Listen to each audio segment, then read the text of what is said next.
Bu 7 yıl, bakın buraya yazın, 2033 çıkarken bambaşka bir dünyadayız, bambaşka. Yeni bir yıla girerken yaptığın okumalarda kendine tavsiyelerin olur mu? Anılcan bunu yap, bunları yapma gibi. Ben size söyleyeyim, 2026 için bu geçerli. Kader inanılmaz değişecek. İnsanların hayatı çok değişecek. Bir saniye, Şimdi dahası var o zaman. dahası geliyor. 2026'da tam gaz. Tam o 6 ay arınma dönemi. Şüphesiz ki Koç burçları yandınız. Neden? Paraya kavuşacak burçlar. Bu senenin en şanslıları. Bence Aslan burçları manifestlemek istediği çok şeyi manifestleyebilecek. Para, kısmet, işle ilgili konular. 17 Şubat çok kritik bir tarih. Tüm dünya için. En rahat geçirecekler. İlk 6 ayda yengeç, Aslan burçları biraz daha rahat olacaklar bu süreçte. Çok güzel bir tutulma var. Burada da manifestlemeyeni dövüyorlar. Yani anladın mı? Hani orada evde yatarken bile kafanızda dolarlar düşebilir. 12 Ağustos manifestleyin. Gerçek manifestleyecek. Money.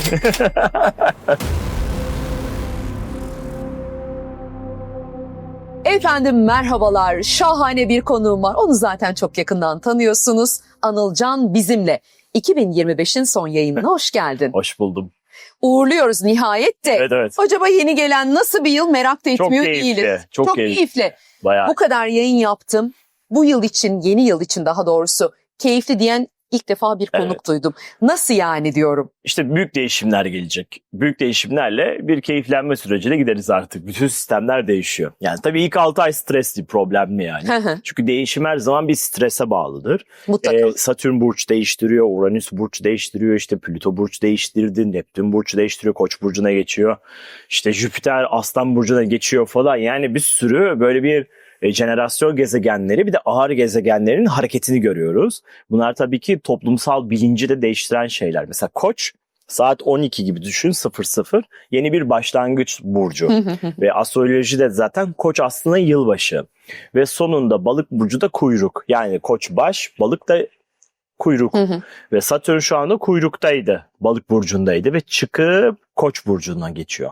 Demek ki yepyeni bir döngü, yepyeni bir zaman başladı. Satürn ne? Kronos, zamanın efendisi. Buradan böyle yeni bir döngünün başlayacağını anlıyoruz kadersel olarak. Ve Neptün de orada. Önemli olan şey, normalde Satürn ve Neptün Koç burcu doğasına aykırı. Huzurlu değil, hiç değil hem de. Ama hava elementlerinden çok güzel destekler geliyor. Yani kaybedeceğimiz bir savaş var ama yanımızda o kadar çok elay var ki, o kadar çok destekleyen ülke var ki diyelim. Kazanmamak mümkün olmuyor. Anlatabildim mi? Ama tek başına girse kaybedecek o savaşı. Öyle düşün. Ama etraftan aldığı açılar, Plüton'la aldığı açı, Uranüs'le aldığı açılarla Uranüs'le Plüton da savaşa dahil oluyor ve sanki bir değişim yaratıyorlar gibi düşün. Sen sevdin yani 2026'yı daha şimdiden. Evet ama kaos olacak tabii. Değişim çünkü kaosla gelir. Yani zorlanmalar olacak. Ama ben değişimi seven bir insanım. O yüzden de Uranüs'ün o etkileşimiyle bize çok güzel şeyleri yaratacağını da biliyorum. Balık burcundaki o doğası Satürn'ün çok mutlu değildi yani. Bir de Neptün Balık burcunda evet yücelimde ama biraz böyle ruhsal anlamda melankoli de yaratabiliyor ya da biraz daha böyle zorlayabiliyor. Şimdi liderler, yöneticilerle alakalı büyük etkiler var ve bu büyük etkiler tüm dünya liderleriyle ilgili olacak önemli bir süreçte. Mesela Trump'ın da yükselen Aslan olduğunu biliyoruz. 29 derecede galiba Regulus yıldızı da var ve tutulmalar gerçekleşecek Aslan Kova aksında. Trump'ı çok önemli şeyler bekliyor. Trump'la olacak şeyler Türkiye'yi de etkileyecek çünkü Türkiye ile Trump arasında, şu an Amerika arasında güzel bir ilişki var. Ama buradaki o tutulmalar oradaki dengeleri de bozabilecek. Yani Trump'ın başına bir şey gelebilir ya da artık ayağa kayabilir ya da artık o güvenini veremeyebilir. Bir şeyler olmaya başlayacağını göreceğiz. Bu 18 ay yayılacak ama Şubat ayından itibaren. Peki şunu sorsam, bireysel hayatlarımızda mesela sen ne dedin? Ben değişimi severim dedin. Ben sabit bir burç olarak mesela değişime direnenlerdenim. Evet. Hani o yüzden kimi nasıl etkileyeceği ortada bir durumu, yoksa sana bile kolay gelecek o değişim diyebiliyor musun? Diyemeyiz. Diyemeyiz. Bazı burçlar çok zorlanacak. Bazı Hangileri? Burçlar çok rahat geçecek. Hadi söyle bize. Şüphesiz ki Koç burçları yandınız. Neden? Üzülmesinler. Balık burcu arkadaşı var mı? Yükselen balık ya da balık burcu, ay burcu balık. Onlara giden son 2,5 yıla neler yaşıyorlar? Satürn onların burcundaydı. Biraz yoruldular. Biraz ruhlarını kastı, bastı, engelledi. Bazı işler ilerleyemiyormuş gibi oldu. Şimdi Koç burcuna geldi Satürn. Sadece bir avantaj var. Uranüs'te Plüton'un üçgeni var. Yani güzel bir etkileşim var. Hı. Hava elementleriyle bağlantılı güzel bir destek var. Yani hava elementleri birbirine bir üçgen yapıyor. Oradan da Koç burcuna yapılacak olan bir üçgen var. Bunlar tatlı enerjiler. Sekstil var pardon. Bu da bizim için olumlu, destekleyici bir şey. Çünkü ateş elementi, değil mi? Bir yandan da hava elementiyle bağlantılı bir açı var. Ve bu açı olumlu bir açı. Bu yüzden de her zaman destekleyici çalışacak bir noktada. Bu da tabii ki Koç burçları için büyük bir değişim getiriyor. Ama bu yoğun değişimin içerisinde tabii ki zorlanacaklar da. Çünkü yeni bir yapı oluşturmak var Koç burçları için. O yüzden biraz zorlanmalar da Koç burcunda gelecek ve haritamızda nerede Koç burcu varsa orada da bu tarz böyle bir yapılaşma, yenilenme, bir sistemin kırılıp dökülüp yenilenmesiyle ilgili bir süreç olacak. Zorlanacaklar listesine Koç'un yanına kimi koyarsın? Hangi burcu? Akrepler. Akrepler birazcık daha zorlanacak gibi duruyor o noktada. Daha rahat geçirecek. En rahat geçirecekler ilk 6 ayda Yengeç. Ondan sonra Aslan burcuna geçiyoruz. Aslan burçları biraz daha rahat olacaklar bu süreçte. Ve balıklar rahatlayacak tabii ki. Satürn üzerlerinden geçti gitti bitti. Oh, rahatladılar. O yüzden balık burçlarını daha rahat, daha tatlı bir dönem bekliyor, onu söyleyebiliriz. Bir de Başak burçları tabii. Başak'ın karşısında tam bir Satürn vardı. Ve o da tabii ki gidiyor artık. Onun da bir rahatlığı var. Satürn Güneş karşıtlığıyla 2,5 yıldır savaşıyorlardı. Bu da otorite figürleriyle ilgili bir savaş demekti. Şimdi artık o da bitiyor. Orada da bir nefes alma teması var. Ama tabii diğer açılara bakarsak çok şey var haritalarda şu anda aktif olarak. Normalde bu kadar jenerasyon gezegeninin değiştiğini görmüyoruz biz. Yani Satürn 2,5-3 yılda değişiyor. Uranüs 7 yılda falan değişiyor. Şimdi bu kadar ağır gezegenler, Plüto bu kadar uzun sürede değişiyor. Şimdi bunlara baktığın zaman da bir bakıyorsun 2026 yılında Plüto değişiyor, Uranüs değişiyor, Neptün değişiyor, Satürn değişiyor, Jüpiter değişiyor. Hani biz Mars, Venüs, Merkür hızlı gezegenler. Yani Merkür 3 hafta kalıyor. Bunlar ağır abiler mi? Aynen, bunlar ağır abiler ve geldiği zaman da bütün bilinci ve toplumu, her şeyi değiştiriyor. Dönüştürüyor. Aynen öyle. Benzer bir yıl var mı geçmişte? Uranüs ikizlere geçti 1946-45 dönemlerinde, Soğuk Savaş. Dünya Savaşı. Aynen. İkinci Dünya Savaşı'nı bitiyor. Bittikten sonra o Soğuk Savaş döneminde oraya geçiyor ve orada bir uzay merakı başlıyor. Şu an ne var? Uzay merakı, değil mi? Devamlı bir uzaya gidilecek. Astroloji iki türlü çalışıyor. Gelmeden önce zaten bazı şeyler oraya doğru evriliyor ve biz onun içerisinde deneyimliyoruz. İkinci senaryoda da orada o geldikten sonra ateş fitilleniyor ve o gezegen çıkışı gerçekleşene kadar gerçekleşiyor. Ve şu andaki bilinçte biz o zamandaki gibi uzayla, Mars'la ilgili konuları daha popüler hale getirdik. Mesela baktığınız zaman da geçmişte de yani uzay meselesi var ama o kadar da popüler değil, ama şu anda o dönemde konuşulduğu gibi şu anda da konuşulmaya başladı. Çünkü bir ara bir Uranüs geldi. İkizler Burcu'na geçti. Sonra retro yaptı. Şimdi tekrardan o burcu, İkizler Burcu'na geçiyor, Boğa Burcu'nda. Bu 2026 yılı içerisinde Uranüs'ün de buraya geliyor olması sistematik olarak mesela televizyonu getirdi, iletişimi getirdi. Yeni bir cihaz geliyor Ferda. Ne olabilir mesela? Bilmiyorum. Yapay zeka mesela şu an çok böyle telefonda ya. Böyle çok aktif bir şey de değil ve daha sanal bir noktada, değil mi? Bu daha böyle fizyolojik bir şey olacak. Daha madde bir şey olacak. Yani belki robotlarla ilgili olabilir. Belki taksilerle ilgili olabilir. Uçan taksiler falan. Belki, ne bileyim. Yani zaten araç sürücüsüz taksiler yapılıyor zaten. Yani hani şu anda Amerika'da var da örnekleri, ama daha böyle bir sanki telefon gibi hayatımızın parçası oluyor ya. Bunlar artık bunlarsız bir şey yapamıyoruz. Öyle bir şey geliyor ama ne geldiğini ben de bilmiyorum daha. Ama astroloji orada teknoloji aynen diyeceğiz. Yeni bir döngü başlatacak. Yani bütün iletişim değişecek. İkizler İletişim, haberleşme demek ve Uranüs yenilik, teknoloji demek. Zaten Uranüs uyduya da benzer böyle sembolizm olarak da. Bu bize sanki böyle yepyeni uydular, yepyeni bir teknoloji, hızlı bir teknoloji, yepyeni bir teknolojinin başlangıcı, çok daha hızlı, internet çok daha hızlı, veri, data, bunları anlatıyor ve belki kuantum bilgisayarlar bir anda hayatımızı domine edecek, bilmiyorum. O da çok enteresan. Paralel evrenlere gidiyor biliyorsun. Kuantum bilgisayar. Tamam, o günler geldi. İzlediğimiz fütüristik filmlerin şu an içindeymişiz gibi hissediyorum.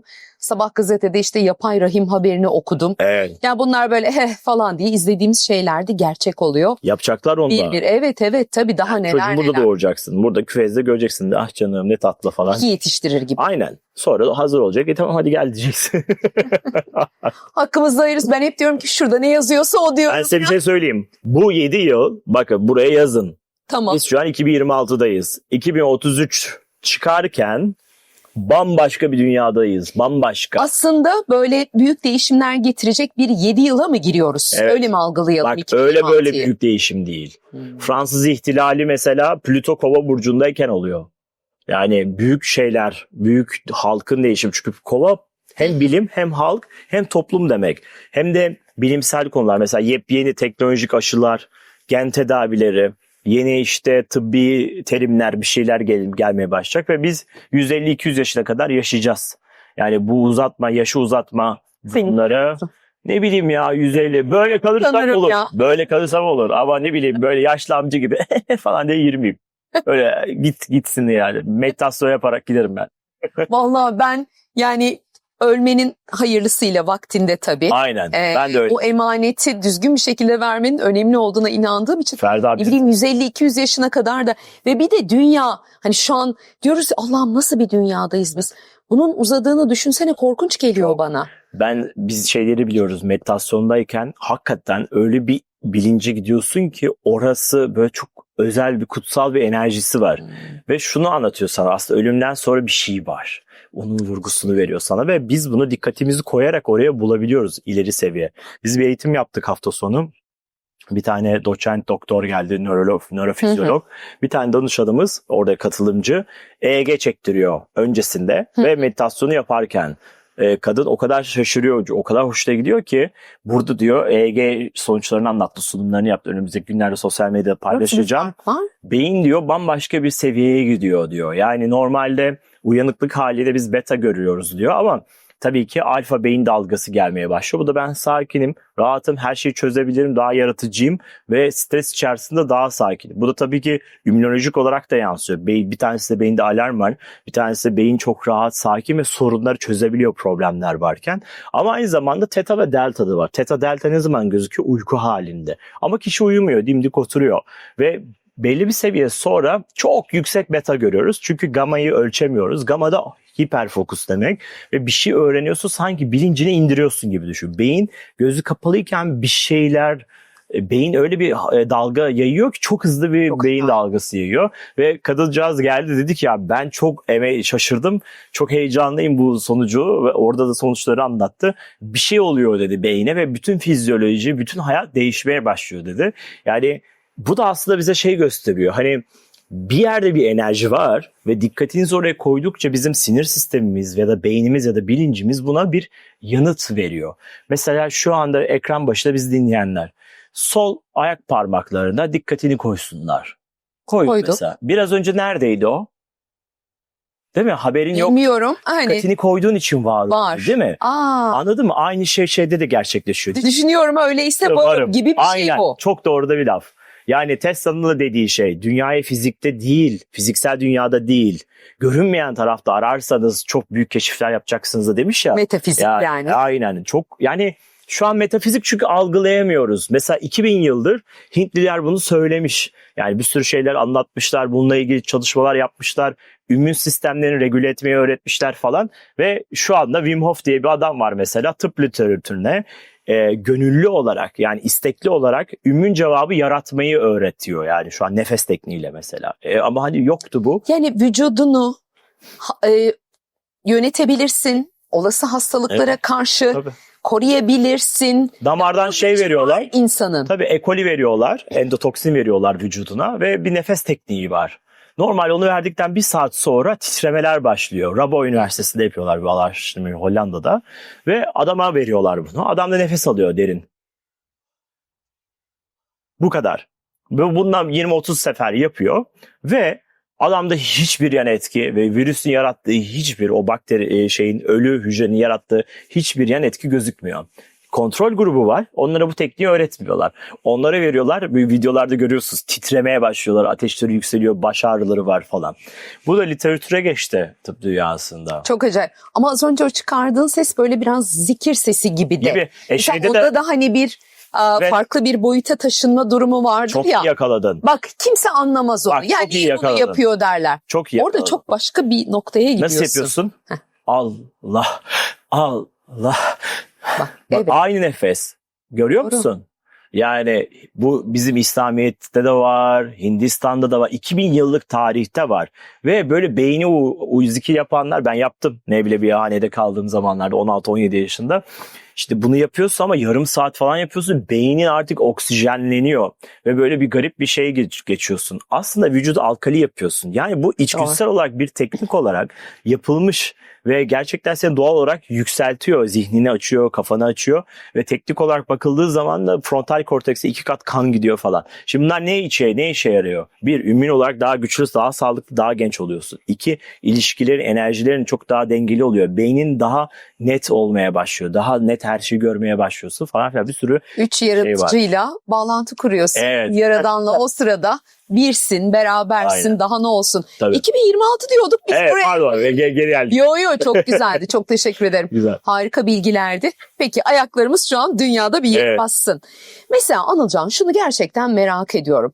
Şu an ülkede dalga dalga operasyonlar geliyor. İç içe geçmiş durumlar var. Kimi işte yasaklı madde sebebiyle, kimi başka sebepler, kimi çıkara hizmet edecek şekilde işte bir yapılanma kurmuş falan filan, detaylarına girmeye gerek yok.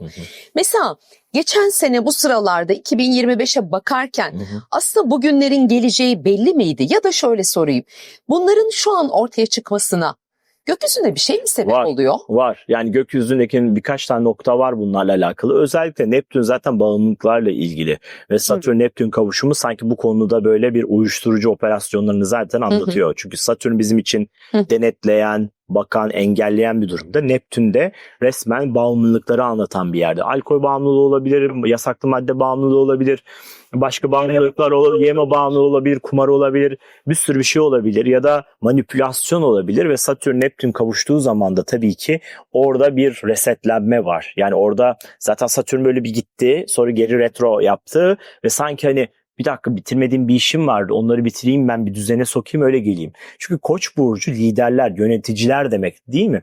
Benim yazdığım dergide, mesela Astroloji dergisinde, diyorum ki yöneticiler değişecek. Bunlar genel müdürler, CEO'lar, işte bir şeylerin başındaki insanlar, kulüp başındaki insanlar olabilir. Bu konuyla ilgili bir şeyler işaret ediyordu astroloji haritaları. Yani Koç burcu baş demek, yönetici demek. Devlet yöneticilerini anlatır, bakanlık yöneticilerini anlatır, bir şirketin genel müdürünü de anlatır ya da CEO'sunu da anlatır ya da ünlü bir şirketi, bir şeyi de anlatabilir. Bir şeyin başında olmakla ilgili bir şey. Ya da yönetmen mesela, değil mi? Bir filmin setinin başında. Bunlarla ilgili bir değişim, yenilenme, bir sınav var. Ve bu sınav Koç burcuna tam geçtiği zaman aslında daha da net verilmeye başlayacak. Bir saniye, Şimdi dahası var o zaman. Dahası geliyor. 2026'da tam gaz. Tam o 6 ay arınma dönemi. Tamamen arınma dönemi. Yani Neptün Koç burcunda ve Satürn'le beraber orada olacak. Üzerinde bir de tabii ki işte Uranüs'le bir sekstil var. Bunların yoğun bir etkileşimi var. Çok mu kötü? Değil. Yani değişiklikler, yenilikler yoğun olarak geliyor. Hava elementlerinden de ateş elementi de çok güçlü enerjiler var. Ama biz şunu biliyoruz. Tüm dünyada yöneticilerle ilgili konular çıkacak. Mesela bu Didi olayları, değil mi? Bir şeyin lider, bir kült, böyle bir tarikat gibi düşün onları da. İşte Epstein'lar var. Tabii. Epstein diyorlar artık. Epstein gibi de diyorlar hatta. Aynen, hangisiyse artık. Herkes kendi dilini farklı telaffuz ediyor. Onlarla ilgili konular. Yine mesela Trump'ı çok ilgilendiriyor. Çünkü Aslan kralları anlatıyor Çıktı, burç yeni olarak. çıktı. Yeni fotoğrafları, görüntüleri çıktı Epstein dosyaları. Öyle mi? Trump'ın. Aslan burcu kralları anlatıyor. Kova burcu halkı temsil ediyor. Ve bu alanda güneş tutulması, ay tutulması var. 17 Şubat çok kritik bir tarih. Tüm dünya için. Özellikle Trump'ın yönetimi ve Amerika için çok yoğun olacak bu noktada. Yine bu burca sahip olan yöneticiler, liderler, işte CEO'lar vesaireler bunlarla alakalı çok yoğun olacak bir nokta var. O yüzden burası bayağı yoğun. Aslan burcundaki bu etkileşim de köklü değişiklik. Her gün yeni bir gelişmeye uyanacağız şeklinde alıyorum ben. Çünkü şu aralar öyle. Aynen. Ya, Daha da devam 2025'in edeceğiz. sonlarında Şaşırmaya devam edeceğiz. Yani zaten Satürn, Neptün bir skandal sürecini anlatır ama biraz da Balık burcunda işte şey gibi daha böyle bir işte bağımlılıklar gibi çalışıyor. Ama Satürn, Neptün, Koç burcundaki hizalanması burada daha farklı konularda da sistemi gündeme getirecek. Yani manipülasyonlar, yine yöneticilerin yaptığı hatalar vesaire, onların bireysel hayatlarının yarattığı sonuçlarla alakalı da çok enteresan şeyler duyacağız gibi duruyor. Yeni bir yıla girerken gökyüzünde o okumaları en iyi yapan isimlerden biri olduğun için bu soruyu sana soruyorum. Sonra senden biz ilham alacağız. Böyle yeni bir yıla girerken yaptığın okumalarda kendine tavsiyelerin olur mu? Anılcan bunu yap, 2026'da bunları yapma gibi. Bir yapma listem varsa Tabii. hepimize, bireysel hayatlarımıza dokunacak şekilde vallahi çok isteriz. Olur. 2026 içerisinde kesinlikle sabit kalmayın. Ne demek bu? Dönüşüme tamamen açık olun. Olmaz dediğiniz her şeyi yapabilecek hale geleceğinizi bilin. Bu noktada inanılmaz bir değişim enerjisi var. Bu değişim enerjisinde sabit kalan, ben değişmem, böyle iyiyim, konforum iyi diyen herkes kaybedecek. Herkes ama. Yani hiçbir şey yok. Ve öyle bir yoğunluk var ki Ferda, zaten değişime direnemeyeceksin.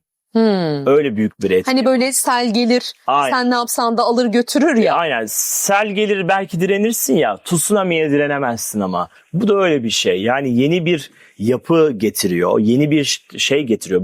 Belki teknoloji, belki hukuki konular, belki dünya düzeni, belki doğal afetler, bilmiyoruz. Bir sürü şey olabilir astrolojik olarak ama astroloji haritaları bize diyor ki 2026'da çok majör değişiklikler olacak. Hani bazen dikkat çeksin diye baş katılıyor ya, kader değişecek falan. Ben size söyleyeyim, 2026 için bu geçerli. Kader inanılmaz değişecek. Veya insanların hayatı çok değişecek. Ve burada direnenler, ben değişmiyorum, küstüm, işte iş yap böyle falan diyenlerin hepsi çok sert etkileri. Adaya veda ediyor. Aynen, adaya veda ediyorlar. Ama size tavsiyem 2026'da kendinizi geliştirin. Tamam. Kendinize değer verin. Okuyun, eğitim alın, dil öğrenin. Pasaport almaya çalışın ya da ne bileyim işte diploma almaya çalışın. Kariyerinizi büyütecek işler yapmaya çalışın. Okuyun. Instagram'dan, sosyal medyadan biraz daha az vakit geçirerek uzak durmaya çalışın. Beyninize reset atmaya çalışın. Mesela yeşil çay için, matcha için. Neden? İçinde L-theanin denilen bir madde var. Bu L-theanin beyindeki alfa dalgalarını arttırır ve daha fokus, daha rahat olmanızı sağlar. Kahvede bu etki o kadar yok. Ama yeşil çayda ve matcha'da var. O yüzden bunları kullanabilirsiniz. Günde 2 fincan, 3 fincan. Beyni biraz daha sessizleştirir. Meditasyon yapın ve meditasyonlarınız hepsi yenilik üzerine olsun. Yani eskiyle uğraşmayın. Ahmet bana dönsün, işte şuradaki işte şöyle olsun falan değil. Hep yeni olasılıklara odaklanın. 2026'nın mottosu bu. Mesela biz 21 Ocak'ta bir tane Anka Kuşu grubu açıyoruz yine. Geçen yıl 9 Ne zaman dedin? 21 Ocak. Tam soracaktım, yeni eğitim var mı diye. Var. Duyuralım o zaman. Evet, online olacak yine. En sonuna 790 kişi katıldı. Son gününde, kayıtların bittiği gün diğer bir 700 kişilik talep oldu ama alamadık. Şimdi 21 Ocak'ta bunu açıyoruz tekrardan. Orada yapacağız. 21 günlük o süreçte bu yeni yıl mottosuna uygun bir sürece geçeceğiz. Süper, harika. Enerji olarak ve 17 Şubat Ferda manifesting ile de ilgili önemli bir dönem. Şimdi 17 Şubat'ta bir güneş tutulması var ve güneş tutulması aslında çok tatlıdır. Değil mi? Yeni ay. Evet. Ama değil. Bu sefer değil mi? Şöyle, çok stresli, çok kare açılar var, zorlayıcı açılar var. Kare açılar çok güçlü açılar. Kötü değil bence, ben seviyorum ama biraz daha böyle başı okşamaktansa vuran tiplerden. Ama o vurma da iyi bir şey. Gerçekleri suratına vuran ya da artık bu olmayacak kardeşim bunu gör dedirtip belki de başına bir şeyler geliyor ve mesela araba çok hızlı kullanıyorsun veya dikkatsiz kullanıyorsun. Bir kaza yaptırtıyor bu güneş tutulması sert açılarla. Ve biraz hasarlı bir kaza olabiliyor ve bu sefer öğreniyorsun. Diyorsun ki tamam, artık hız yapmayacağım ben. Ama daha yumuşak açılarda şöyle oluyorsun. Kaza yaptılar, ben de yapmayayım gibi, anladınız mı? Burada daha çok başımıza geliyor. 17'sindeki enerjiyle uyumlanabilmenin en güzel yolu, tamam değişim için ne gerekiyorsa ben yapayım. Kendimi, iş hayatımı, evimi, kariyerimi, ilişkilerimi, bağlantılarımı nasıl yenileyebilirim? Buna odaklanırsanız çok güzel manifestleyeceksiniz istediklerinizi. Ama yok kardeşim, ben yine işte kendi alanımdayım, her şey aynı olsun, değişim istemiyorum ben iyi falan dediğiniz zaman da o Hoşça kal. tsunami gerçekten Alır sizi alır götürecek ve kendinizi zaten 3 ay sonra, bakın burayı işaretleyin, mark my words. 3 ay sonra hadi 3 ay gelsin. sonra 4 ay sonra şunu diyeceksiniz. Keşke değişime direnmeseydim. Ya, keşke. Keşke yapsaydım. Keşke bunu böyle yapsaydım. Bakın ben Ferda yıllardır televizyonlardayım. Seninle de bir sürü program yaptık hiç. Böyle iddialı konuşuyorum. Konuşma. Asla. Yok asla. Önemli bir yerde konuşurum. Burası o önemli yerlerden biri. Ben size söyleyeyim. Bu çok önemli. 17 Şubat'ı ciddiye alın. Bir ay öncesinden bir ay sonrasına. Biz o yüzden 21 Ocak'ta açıyoruz ki beyni ve zihni hazırlamaya başlıyoruz. İyi bir şey var. 12 Ağustos'ta Aslan Burcu'nda çok güzel bir tutulma var. Burada da manifestemeyeni dövüyorlar. Yani anladın mı? Hani orada evde yatarken bile kafanızda dolarlar düşebilir. Altınlar düşebilir. Üst komşunun altınları sizin kafanıza düşebilir falan.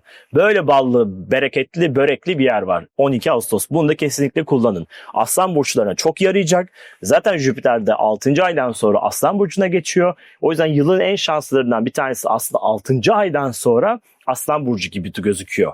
Burada da güzel bir efekti var. O yüzden Süper. kesinlikle bunu kullansın. Tamam, senin öğrettiklerin nasıl yapacaklarını biliyorlar. Biz bilmiyoruz ama ne yapacağımızı bize bir Tamam. anlat. Tabii ki. Özellikle 2026'ya girmeden önce niyetlerinizi yazın. Yazmak hem beyindeki belli bölgeleri uyarıyor hem de nöroplastizeyi de tetikliyor. Sonra onları bir okuyun. Okurken sesli okuyun. Çünkü beynin arkasında rast denen bir bölge var. O bölge söylenen şeyleri gerçekleştiriyor. Abrakadabra diyor ya, ol dedim ve oldu. Ol derim ve olur mu? Öyle bir şey Ol der ve olur. o var. O da kün feykün var. O da var. Yani mesela bunlar tam böyle rası anlatan, beyindeki rası anlatan bir şey. Sesli olarak okumak, mesela yapılan son araştırmalarda kendi kendine sesli konuşan insanların hastalıklara daha az yakalandığını göstermiş. Bu da çok enteresan bir çalışmaydı. Bulursam çalışmayı linki aşağıya atarsınız, o insanlar da okur. Bu da bize şunu gösteriyor. Dışarıdan ses olarak kendimize söylediğimiz şeyler, beyin bunları devamlı dinliyor ve kaydediyor.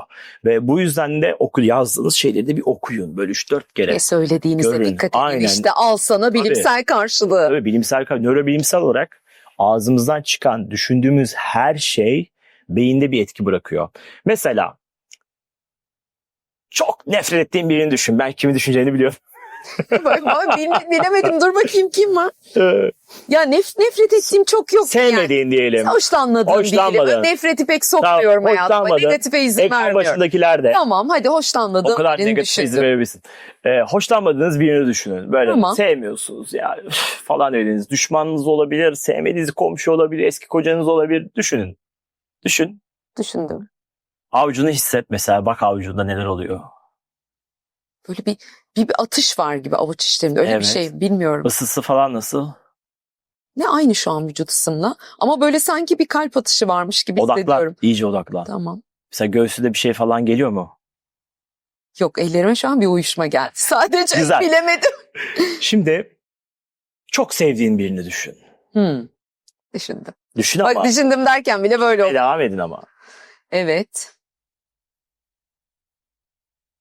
Avuç içine bak şimdi. Göğsüne bak yani. Hani dikkatini koy.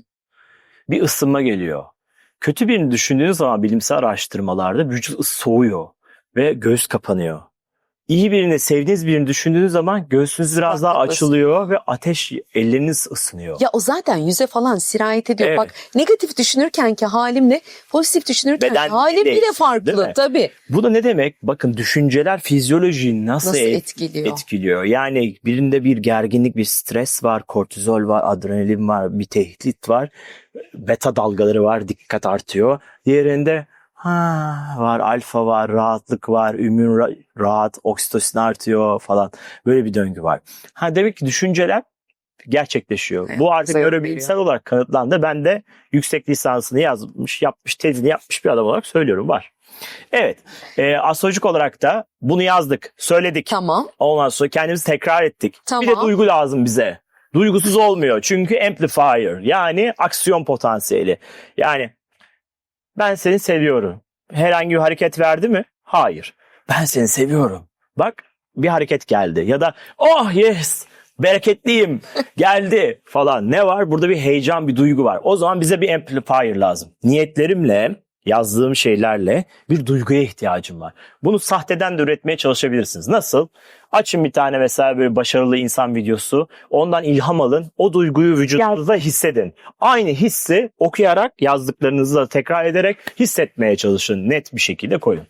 Bir de benim Mudita diye bir app'im var, uygulamam var. Ben yılbaşı döneminde 2-3 tane meditasyonu yapılması gerekenleri ücretsiz olarak yayınlıyor olacağım. App'in adını bir daha söyle. Mudita. Mudita. Aynen. Burada meditasyonlar olacak ve 3 tane meditasyonu biz belirledik bile ama o gün yayınlayacağız 31'inde.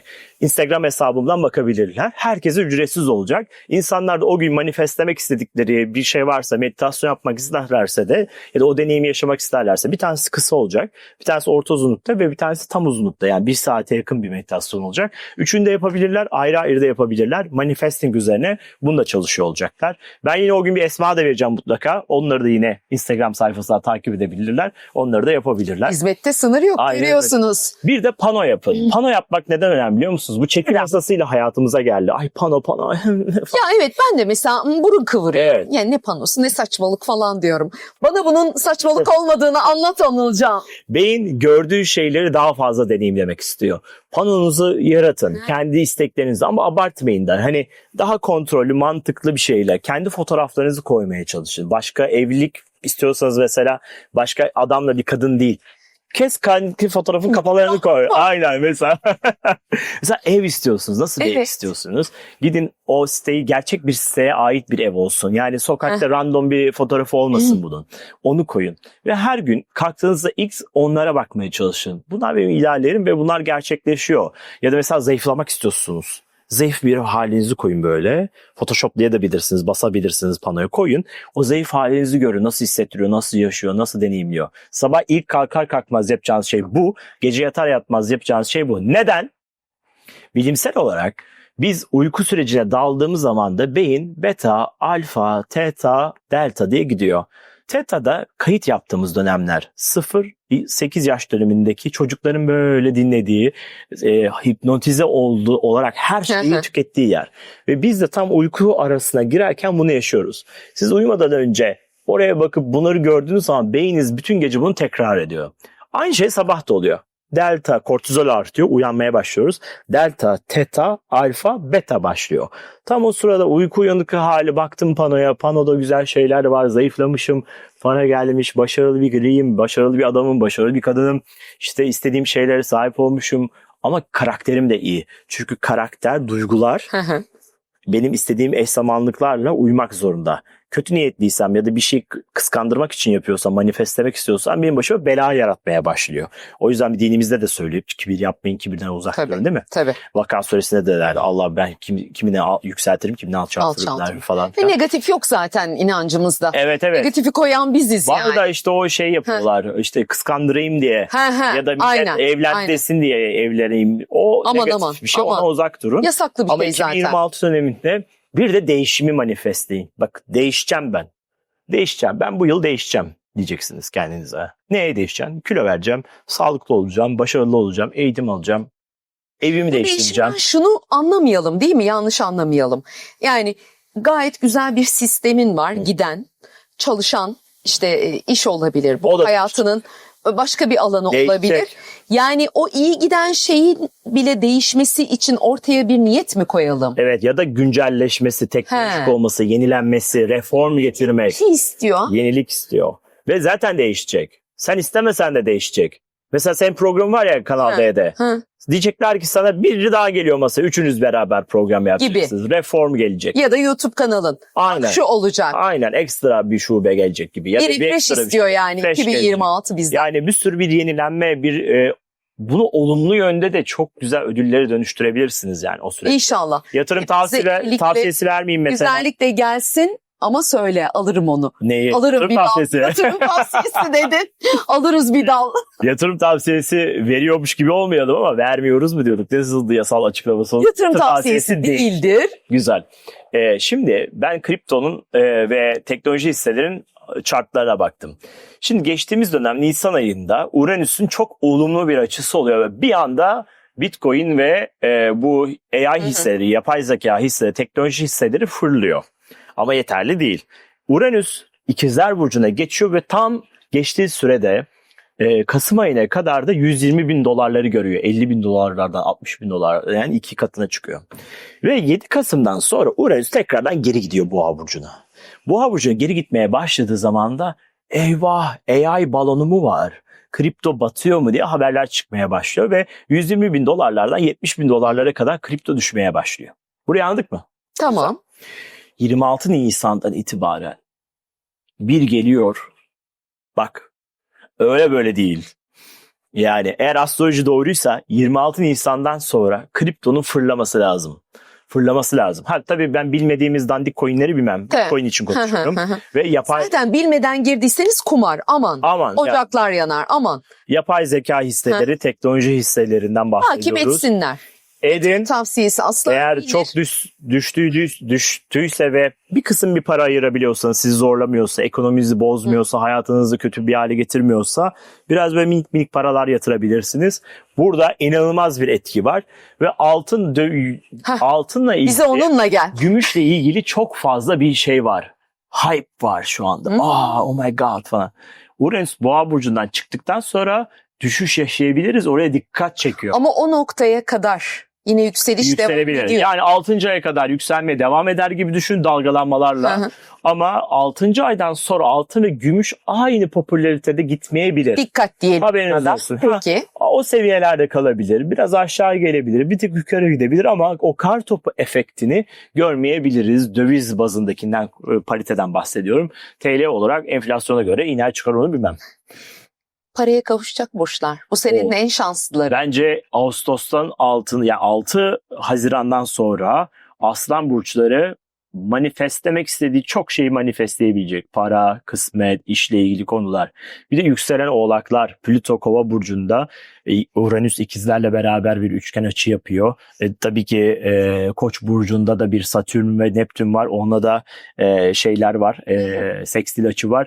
Bunların hepsi baktığımız zaman da yükselen oğlakların maddiyatı, kariyeri çok yoğun değişecek gibi duruyor bu süreç içerisinde. O yüzden bu iki burç bence bu yıl maddi konulara çok çok ama çok dikkat etsin. Bize hiçbir şey söylemedi ya. Kapatıyorum Söyleyeyim. programı.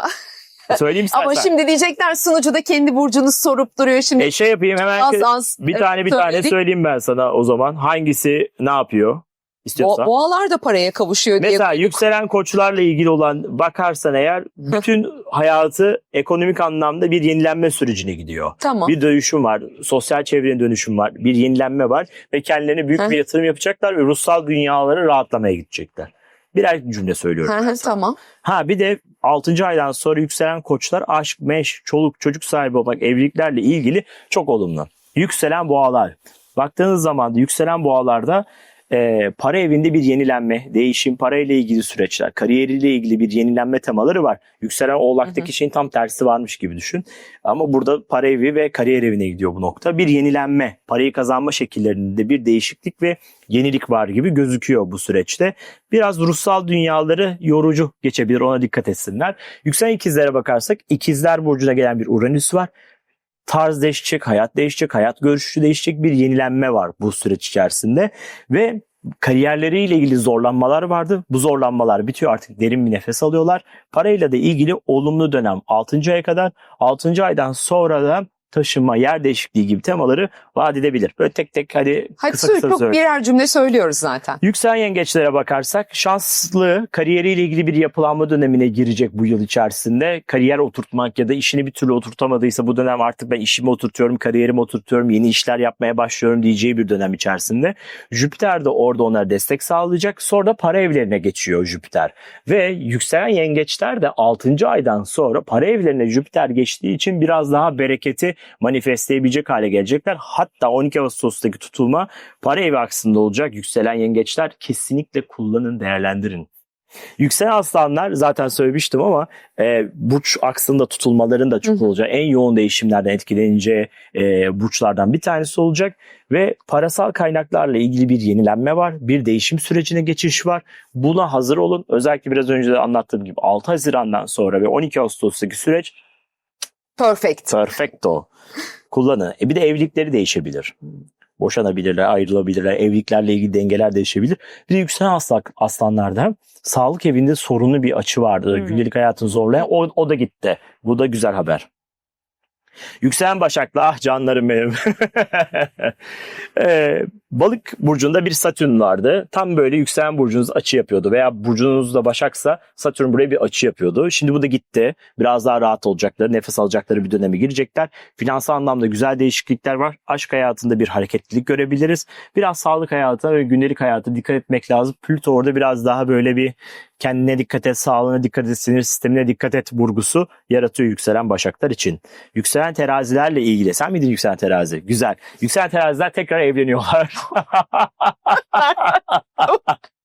Satürn evlilikler evinden geçerken ben evlilik görüyorum ya da ciddi bir partnerlik veya ortaklıklarla alakalıdır. Önümüzdeki 3 yıllık süreç içerisinde bunu tetikleyebilir. Finansal konularla ilgili ilk 6 ay çok güzel bir destek var. Kariyeri büyütmek. Sen bir şey yap, büyüt.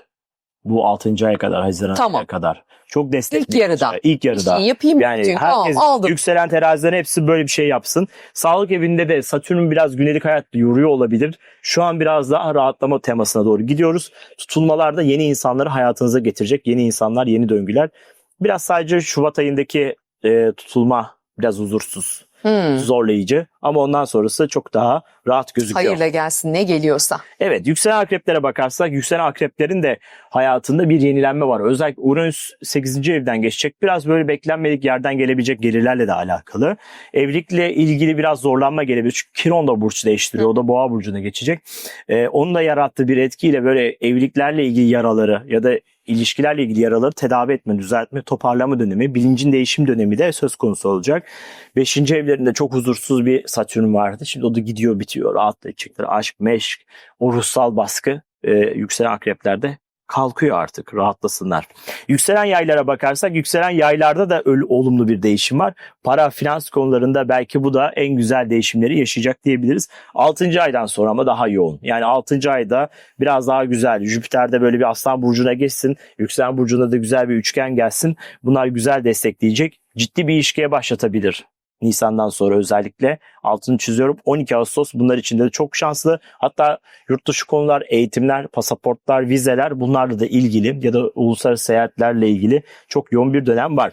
Yükselen oğlaklara bakarsak para evinde Plüto, Uranüs zaten 6. eve geçiyor. Artık ciddi bir etkileşim var. 4. evde de Satürn, bunlar tamamen maddi konuları yenileyecek, dönüştürecek gibi duruyor. Kariyer evlerine de güzel bir açı yapılıyor bu noktada. O yüzden de kariyer eviyle de ilgili güzel. 6. ev, 2. ev aksı bana tam böyle bir kariyeri anlatıyor. Normalde tepe noktası 10. evdir bizim için ama buradaki gündelik hayatını anlatan bir yerde olduğu için yükselen oğlaklarda da çok değişik şeyler bekleyecek. Kariyerleri öyle ya da böyle değişmek zorunda kalacak. Bu da onlar için güzel ve para akslarına tutulmalar var. 12 Ağustos manifest değil. Gerçek manifest diyecek. Money. Money comes. Kovalar en yoğun değişimi yaşayacakları çok uzun yıllık bir döneme girdiler. Yani kimlik değiştirecekler, hayatları değişecek, yapıları değişecek, sistemi değişecek ve yenilenme dönemi var. Burada da tabii ki tutulmalar var. Evlilikler, evliliklerle alakalı konular, ikili ilişkiler, bunlarla ilgili bir yenilenme dönemi söz konusu. 12 Ağustos bunlar için de çok güzel, kısmet, fırsat, hatta evlilik istiyorsanız 12 Ağustos tarihini seçebilirsiniz. 12 Ağustos, 13 Ağustos bu tarihlerde evlilikler mükemmel. Para ile ilgili güzel gelişmeler var. Satürn para evlerindeydi. Biraz boğuyordu, zorluyordu. O da gitti. Artık biraz daha rahat edeceksiniz inşallah. Yükselen balıklar nefes alacakları güzel bir dönemde. Duygusal dünyalarda bir değişim çok. Parasal konularla ilgili bir yenilenme var. Satürn-Jüpiter üçgeni olacak 6. aydan sonra. Tabii ki bunu getireceği etkileşimlerle beraber bir kazanç var. Bir destekleyici bir etkileşim var. Bu da bizim için çok güzel bir noktaya dönecek. Yani balık burçları bir nefes alma döneminde. Çünkü Satürn de 1. evlerinde yoruyordu. Tutulmalar da bu akstaydı. Çok değişikliklerle ilgili konuları tetikledi. Şimdi biraz daha meyve alma dönemi sevgili balıklar. Çok güzel bir yıl olsun sizler için. Hepimiz için. Evet. Ülkemiz için, dünya için. Anılcan şahane anlattın yine. Bayılıyoruz ona, biliyorsunuz. Çok teşekkür ederim. Her zaman bekleriz. Çok teşekkür ederiz. Aynen. Çok güzel bir 2026 geçirin. Hepimiz için öyle olsun. İnşallah. Görüşebilmek dileğiyle. Hoşça kalın.